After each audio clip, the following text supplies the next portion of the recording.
Hello guys, there are two Bholis in the story. Bholi, okay, do you agree with the statement? How did education transform Bholi? What differences can education make in the life of a girl child? Discuss with the reference to the story Bholi. Key concept are reading and understanding. So basically the story Bholi presents before the reader two pictures of the young girl. दो pictures हैं young girl के, ठीक है. One before education, एक education से पहले, और दूसरा एजुकेशन, प्रॉपर एजुकेशन मिलने के बाद. So the Boli that the reader meets before her schooling was timid, lacked confidence. ठीक है, timid creature थी, ठीक है, कॉन्फिडेंस नहीं था उसका, स्टैमर करती थी, ठीक है, ओके, और never thought that she too had any will of her own. कभी ये सोचती नहीं थी कि कभी उस पर आपकी ऐसा भी होगा ट्रांसफॉर्मेशन का उसके पास भी विल होगी. Okay, she accepted all the ill treatment and discrimination meted out to her by her family and behaved like a dumb cow. ठीक है, तो उसने क्या कर दिया, जो भी ट्रीटमेंट उसको मिलता था, डिस्क्रिमिनेशन मिलता था, सारा का सारा उसने एक्सेप्ट कर दिया था, ठीक है, और एक डम काउ की तरह वो क्या कर देती, खुद को बिहेव करती थी. Okay, however the second bully is one who evolves after getting due care. ठीक है, उसको केयर मिली with the help of teacher, ठीक है.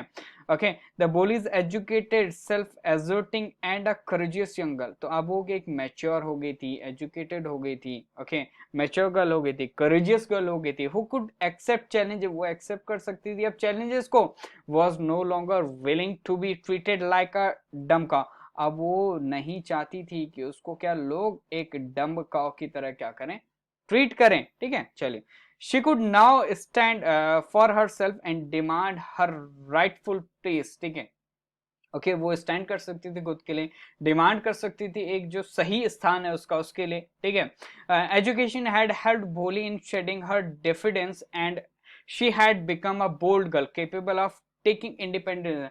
अब वो आपका कॉन्फिडेंस आ गया था, ठीक है, ओके, जो डिफिडेंस था उसके अंदर उसको शेड कर दिया था एजुकेशन ने, ठीक है, और एक बोल्ड गर्ल बन गई थी वो, ठीक है, अपने इंडिपेंडेंट डिसीजन ले सकती थी. She had now develop positive self esteem that made her believe in her potential. ठीक है, तो उसके अंदर एक मतलब पॉजिटिव वाइब आ गई थी, ठीक है, जो जिसके कारण वो बिलीव कर सकती थी खुद पे, कितना क्षमतित वो है उस चीज पे.